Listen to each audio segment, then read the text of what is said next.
নমস্কার বন্ধুরা, ঘরকন্যা মৃদুলার নতুন আরও একটি ব্লগে আপনাদের সবাইকে স্বাগত জানাচ্ছি।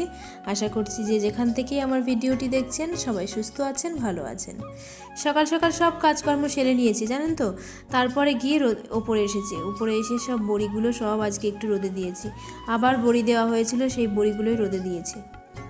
তো মাও এসেছে সাথে, মাও রোদে দিচ্ছে, আমি উপর একটু চুল শুকাতে আসলাম।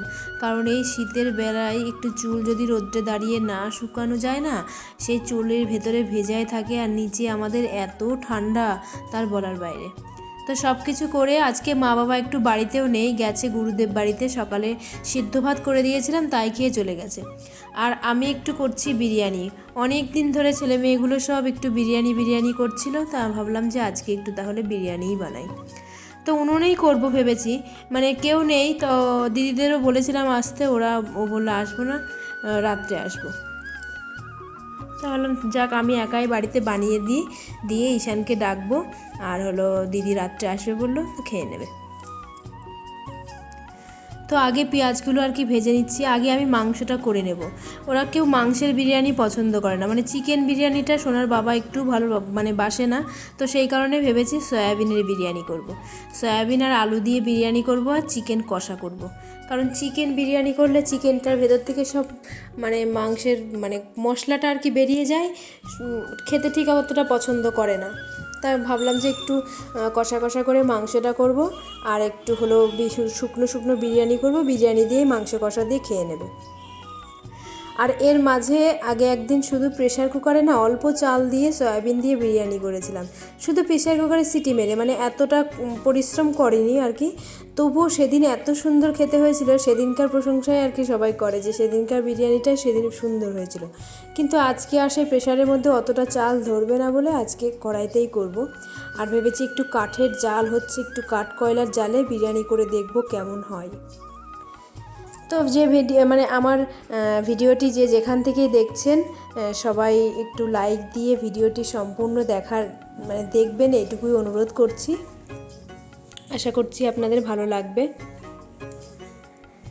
আর নতুন যারা বন্ধু আছেন বা বন্ধুবান্ধব দেখছেন, যাদের কাছে পৌঁছেছে, তারা একটু সাবস্ক্রাইব করে একটু লাইক দিয়ে পাশে থেকে যাবেন।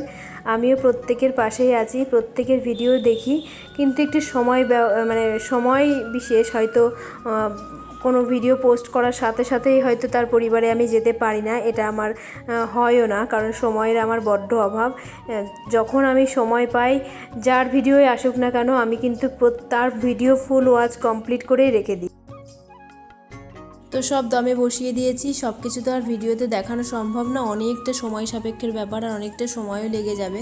এতটা সময় বলে আমি আর সব কিছু আর কি কেটে কেটে দেখাচ্ছি। আমি ভাতগুলো সুন্দর করে সাজিয়ে দিয়েছি, আর একটু মশলা করে নিয়েছিলাম, বিরিয়ানি মশলা দিয়ে সব বেরেস্তা দিয়ে একদম সুন্দর করে সাজিয়ে নিয়েছি।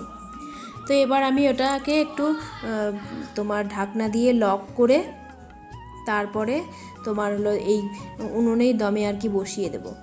আর কত বাসন বেরিয়েছে দেখেছেন। আমি রান্না করতে গেলে এত বাসন বেরোয় তার বলার মতো না। মানে আমি ওই একটা দুটো বাসন দিয়ে কাজ করতে পারি না। আমার যখন যেটা প্রয়োজন আমি তখন সেটাই আর কি ব্যবহার করে ফেলি। এটা আমার একটা বাজে অভ্যাসও বলতে পারে সবাই। তো এবার আমি এই ঢাকনাটা দিয়ে আর একটু আটা মাখিয়ে রেখেছি। আটাটা দিয়ে একদম সুন্দর করে লক করে দেবো, যাতে ভেতর থেকে কোনো মানে ধোঁয়া বেরোতে না পারে। তো এই যে লক করে দিয়েছি, দিয়ে এই যে এটা বসিয়ে রাখলাম। এই উনুনে শুধু বসিয়েই রাখবো আধ ঘন্টা মতন। আর এই বাসন কোসন ততক্ষণ আমি একদম পরিষ্কার করে নেব। আর নিচের যে আগুন, মানে একদম কাঠকয়লার আগুনগুলো আমি ওপর দিকে একটু দিয়ে দেবো ঢাকনায়।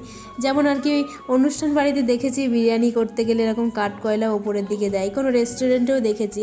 তো আমারও একটু ইচ্ছা হলো, উনুনে যতক্ষণ করছি তাহলে কাঠকয়লাগুলো একটু ওপরের দিকে দিয়েও সেটা ভালো করে দমে বসিয়ে দিই। তো এরকমভাবে দমে বসিয়ে দিলাম। এবার আমি যাব এসব নিয়ে পরিষ্কার করতে, ধুয়ে আসতে। এত বাসন বেরিয়ে গেছে তার বলার বাইরে।